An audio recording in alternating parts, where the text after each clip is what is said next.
Tout au long de cette chronique, j'appellerai cet 7e roman d'Haruki Murakami l'incolore Tsukuru. Parce que je voudrais pas dire, mais les titres rallongent très peu pour moi.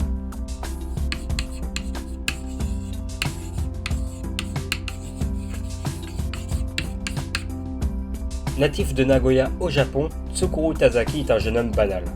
Son adolescence est vécue dans le bonheur auprès de ses 4 amis dont chacun porte le surnom d'une couleur: rouge, bleu, blanche et noire. Seul Tsukuru ne possédait aucune couleur, aucun trait particulier. Seule restait sa passion pour les gares ferroviaires et cette amitié sans faille envers ses amis colorés. Quelques années plus tard, les amis de Tazaki décident de couper tout contact avec lui sans lui donner de raison. Il vit alors les 6 mois suivants dans la solitude, dans un état que l'on pourrait qualifier de suicidaire. Sa nouvelle petite amie, poussée par la curiosité, demande à Tsukuru de reprendre contact avec ses anciens amis afin de comprendre cet épisode du passé. Le jeune homme parcourt alors Nagoya jusqu'en Finlande afin de rétablir la vérité, aussi douloureuse soit-elle.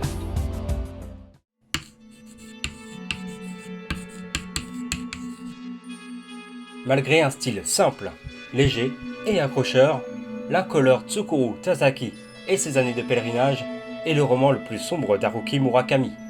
Sombre par ses thèmes que sont la mort, la peur de l'isolement et la solitude.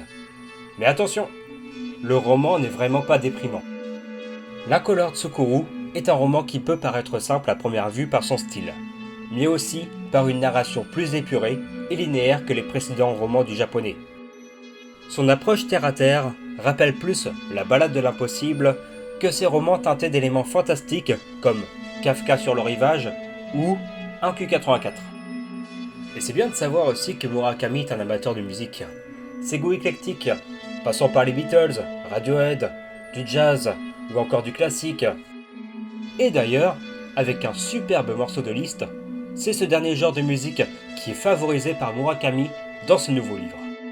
Pour la petite anecdote, et pour te donner une idée de l'influence de Murakami dans la culture au sens large, lorsque l'incolore Tsukuru est sorti, dépassant au passage le million d'exemplaires rien qu'au Japon lors des premières semaines, le disque de Liszt fut en rupture de stock.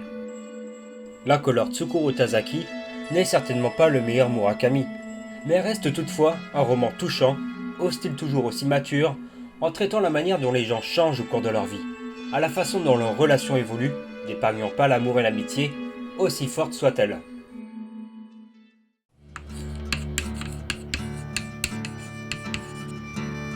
Avec plusieurs millions d'exemplaires de livres vendus à travers le monde et une douzaine de prix, Haruki Murakami est l'un des auteurs les plus célèbres du Japon.